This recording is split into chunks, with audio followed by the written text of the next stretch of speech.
All right, guys, welcome to another podcast. And of course, this was the first one of the year. So I'm apologizing for being quite inactive, but since the last video, I've actually literally been in 5 different countries. So I've been quite busy. So before I do the Offsides Awards for 2018, I thought I'd basically just do a quick predictions for 2019 video. And let's just take a look at the end of the year how I scored and leave your comments below. Let's see what you think of these predictions. So in terms of the Northern Hemisphere competitions, what I predict is the Pro 14, I think Leinster will take it.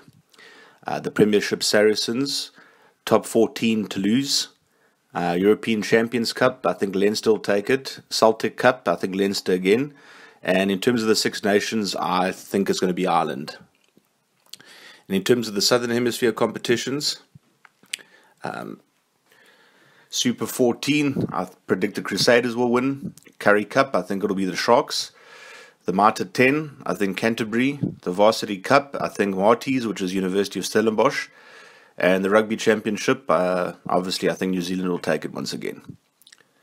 Then in terms of schools predictions, I think in terms of the winners or the highest ranked, I think in South Africa, I think this is going to be Grey College's year. Later on, I'll do a review for the school season and sort of going more in depth about it in terms of South Africa. But for right now, I think Grey College will end up number 1 this year. I think they've got a strong team. New Zealand, I think Hamilton Boys will take it. Now, I base this on the fact that I think the Auckland League is without a doubt the premier competition. And I think by the time the end of the season arrives, Hamilton haven't had as many competitive games as the Auckland schools. And from what I understand from a couple of Kiwi mates I've spoken to, Hamilton Boys should be looking quite good next year. In Leinster, I'm going to go with a dark horse. I think St. Michael will take the trophy. Looks like their rugby program is improving every year. Munster Presentation Brothers, I think, will take it. Now, I haven't included the other competitions because I don't have anyone that knows anything about them close to me, so I'm just going to focus on the Leinster and Munster competitions.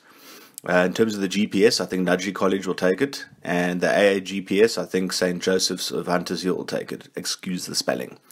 And in terms of the World Schools Festival, as you know, it's a Ryder Cup format between South Africa and the rest of the world, and I think South Africa will once again take it, but I think this year is going to be a hell of a lot more competitive than it was last year. Now, in terms of my World Cup prediction, so in Pool A, I think it's going to be really straightforward. I think Ireland are going to finish first, and I expect Scotland to finish in second place.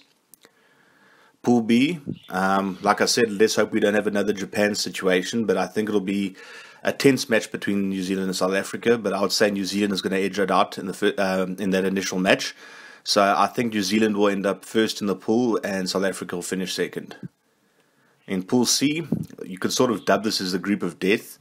I think it's going to be tight, but based on current form, I think the French prospects don't look good. So what I'm going to go ahead and say that England will come first and Argentina will come second.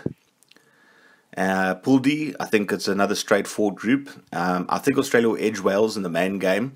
And I'm basing this on the fact they've played some games in Japan in Super Rugby, and I think they're going to be a bit better prepared for the conditions there than the Welsh. So Australia to finish first and Wales to finish second in Pool D is my prediction. And then the first quarterfinal, I think it'll be England against Wales, and I think this will be a tight game. But Eddie Jones, he's a coach that knows how to perform in knockout competitions. And in my opinion, England will take this game and will go through to the semi-finals.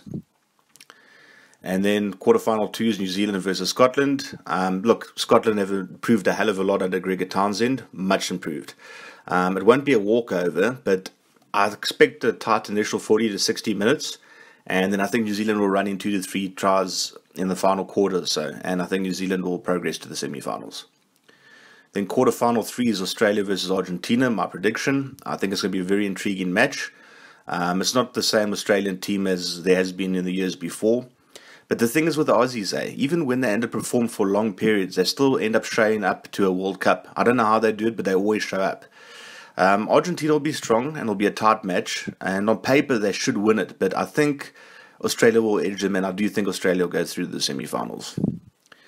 Then quarterfinal 4, on paper it's Ireland all day, every day, but Ireland have shown themselves to be class at home. Their away record leaves a little bit to be desired, And I think there's going to be a major weight of expectation on the Irish. And South Africa's been here many times before. I mean, we outperform Ireland in terms of World Cups by far. So I think with the weight of expectation on the Irish and the fact that they are playing in unfamiliar conditions and the South Africans have more experience in these conditions than the Irish, I think South Africa will win it quite comfortably, I do believe. And this will sort of be seen as the first major upset of the tournament. And then we got the first semi-final, England versus New Zealand. On paper, New Zealand, but there's Eddie Jones. And, you know, New Zealand got rid of their World Cup bogey by winning the last 2 World Cups. And I think they'll go in confident and roaring. And England will be on the back foot for large periods of the game. And their game plan is going to be to keep it tight and put pressure on the Kiwis.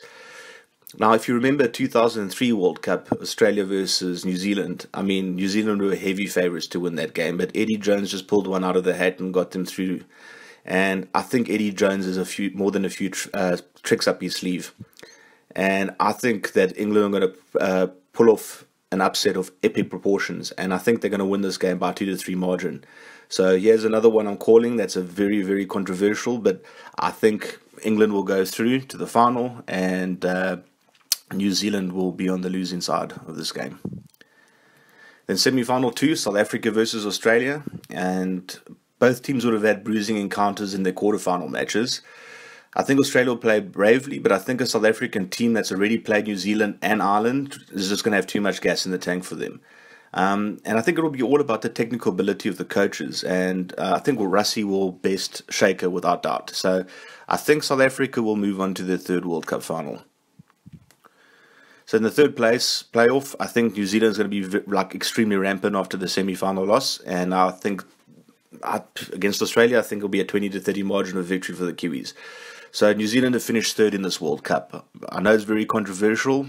Most Kiwis are going to be insistent on them winning, and they probably are the favourites, them and Ireland.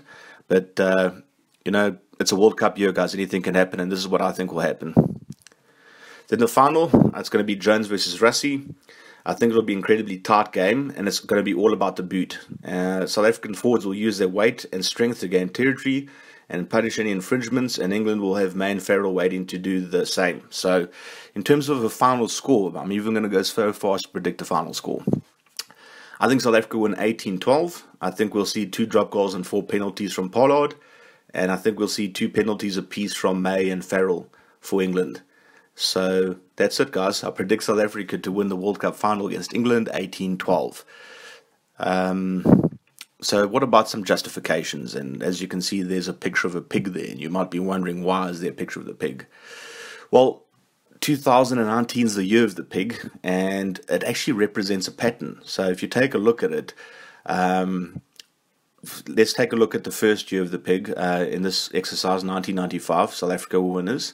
And then the other 2 World Cups is a third place finish and a quarterfinals finish.